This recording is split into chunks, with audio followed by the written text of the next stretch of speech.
1,621,392. A nice even figure. That's the number of babies who will be born next year in the United States. Of these babies, 118,481 will die before reaching their first birthday. Oh, well, what's a few babies, more or less? We've got lots of babies. It really doesn't matter if one baby lives or dies, or does it? Well, good morning, John. This is John Emerson Jones, Jr.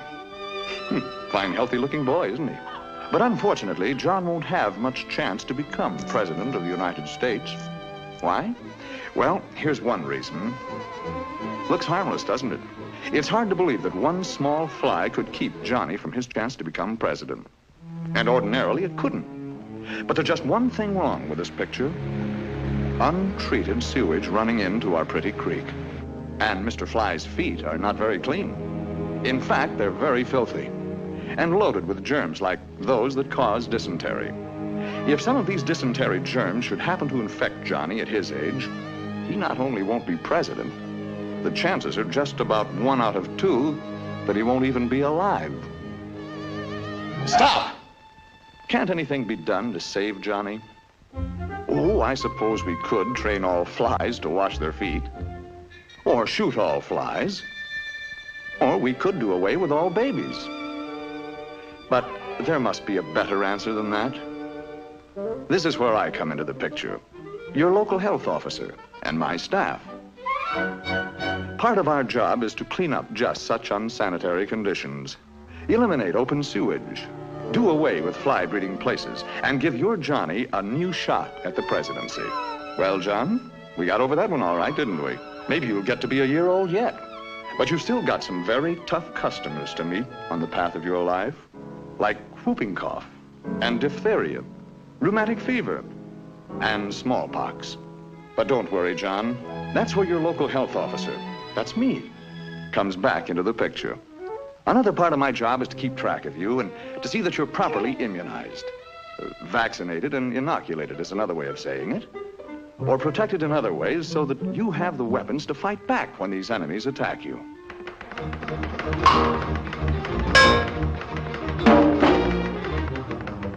You see, Johnny, most immunizations should be completed before you become 1 year old. Does that surprise you? Well, well. Look who's in the 4th grade. Hiya, John. Shh. Oh, I'm sorry. Mind if we look around?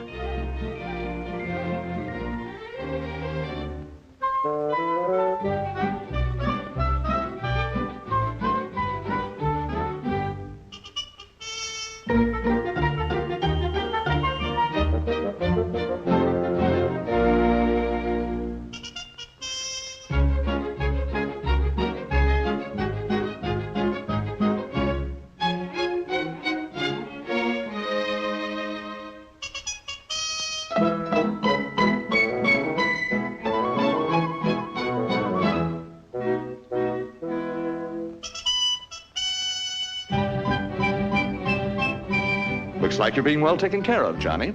Shh. Oh, pardon me. Grown up now, John? Mr. Jones? Hey, wake up. You know her.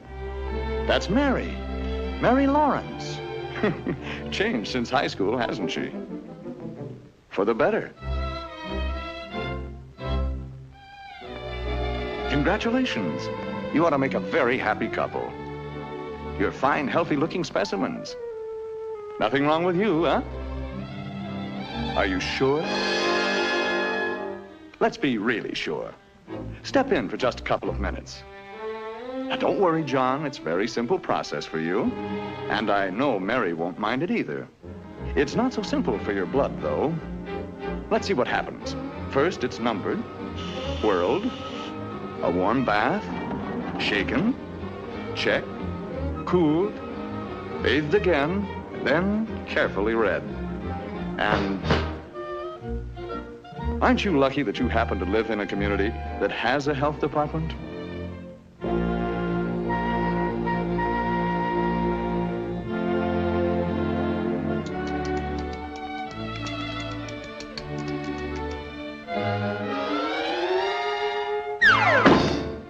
Anything we can do for you now, John? Time will tell.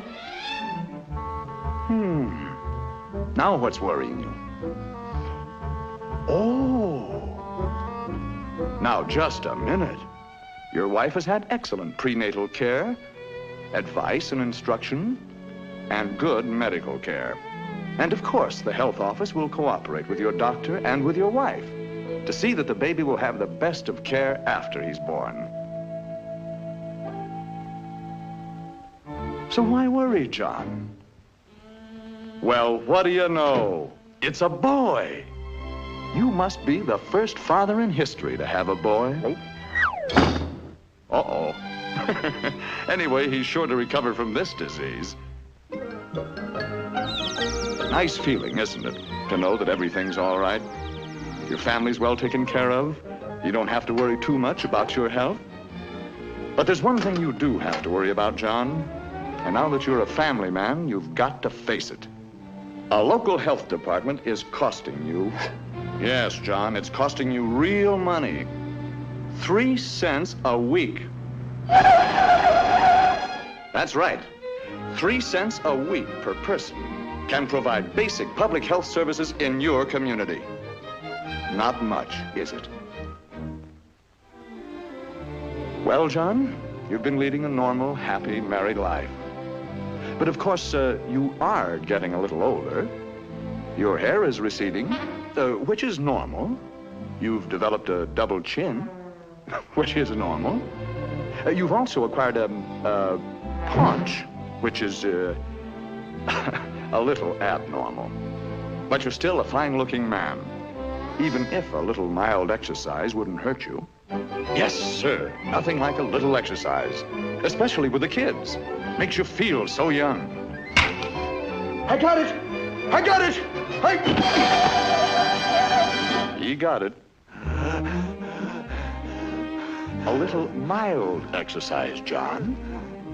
Let's take a look at that body of yours, and perhaps we can point out why violent exercise isn't good for you. There's the old ticker pumping away. So many miles of pipe. Now then, that bay window appears, and the rest of you spreads a bit too. More skin area, more pounds of flesh, and more pipe needed to cover the ground. More work, too, for your heart. And remember, John, that heart isn't getting any younger. So let's get more rest and take it a bit easier. Oh, by the way, it might be well to cut down on the food a little. Hey! That goes for you, too, Mrs. Jones. Look, John and Mary Jones, let's not kid ourselves. This is the age when cancer, heart disease, and diabetes are the big killers. Now, wait just a minute. Don't get panicky. Nobody said you have these diseases. With a few simple precautions, you'll have very little to worry about. Periodic checkups by your own doctor are the most important thing. Don't wait until you're sick. Always remember, early diagnosis and early treatment are the best weapons with which to fight cancer, diabetes, and heart disease. The family, the doctor, and the health officer. One kind of eternal triangle that really makes sense. Grandma and Grandpa Johnny Jones. And we've come a long way together. From now on, folks, you're pretty much on your own. But wait, just a minute. This looks like a happy ending. And it should be a happy ending for a fine boy like Johnny. But the odds are better than 25 to 1 that he'll be born into a community with inadequate public health service or none at all. So it looks like Johnny's chances of being among the 118,481 new babies who'll die next year are pretty good, doesn't it? But let's get one thing straight.